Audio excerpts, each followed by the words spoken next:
आगामी लोकसभा चुनाव में बीजेपी के नेतृत्व वाले एनडीए गठबंधन का मुकाबला करने के लिए बने 28 दलों के इंडिया गठबंधन में अब तक सीटों का बंटवारा नहीं हो पाया है। इससे पहले ही क्षेत्रीय पार्टियों ने अपनी डिमांड रखना शुरू कर दिया है। बीते दिनों पश्चिम बंगाल की मुख्यमंत्री ममता बनर्जी ने साफ कर दिया कि वे लोकसभा चुनाव में राज्य में किसी भी पार्टी से गठबंधन नहीं करेंगी। अब महाराष्ट्र में उद्धव ठाकरे की पार्टी शिवसेना युवेटी ने भी सीटों की डिमांड रख दी है। शिवसेना सांसद संजय राउत ने कहा कि महाराष्ट्र में हम टूट के बावजूद सबसे बड़ी पार्टी है। हम 23 सीटों पर चुनाव लड़ते आए हैं। पिछले चुनाव में हम इनमें से 18 सीटों पर जीते थे। इस बार भी हम इतने ही सीटों पर चुनाव लड़ेंगे। हालांकि राउत ने कहा कि महाराष्ट्र में शिवसेना, कांग्रेस और एनसीपी यानी शरद पवार गुट मिलकर चुनाव लड़ेंगे। यूबीटी सांसद संजय राउत ने कहा, महाराष्ट्र में सबसे बड़ी पार्टी शिवसेना है। कांग्रेस एक राष्ट्रीय पार्टी है।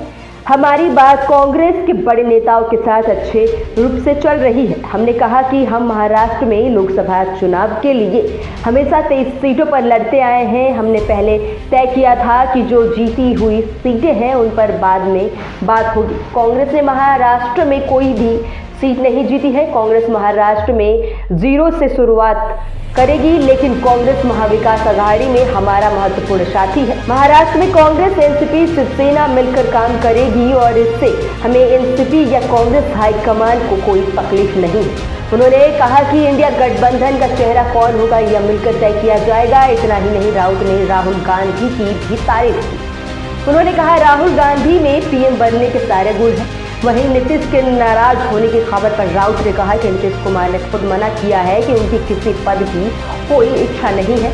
दरअसल ममता बनर्जी ने इंडिया गठबंधन की पिछली बैठक में मल्लिकार्जुन खड़गे का नाम पीएम चेहरे के तौर पर आगे किया था।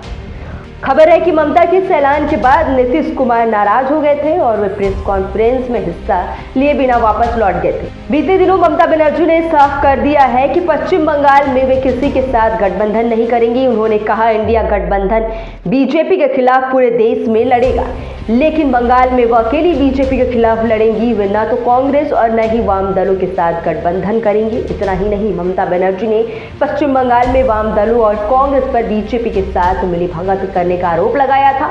उन्होंने उत्तर 24 परगना जिले के देगंगा में पार्टी कार्यकर्ताओं को संबोधित करते हुए कहा कि बीजेपी विपक्षी दलों के नेताओं पर चोर का ठप्पा लगा रही है। ममता ने कहा, भाजपा नागरिकता के मुद्दे का इस्तेमाल अपने राजनीतिक एजेंडे के लिए कर रही है। भाजपा इस मुद्दे पर लोगों को गुमराह कर रही है।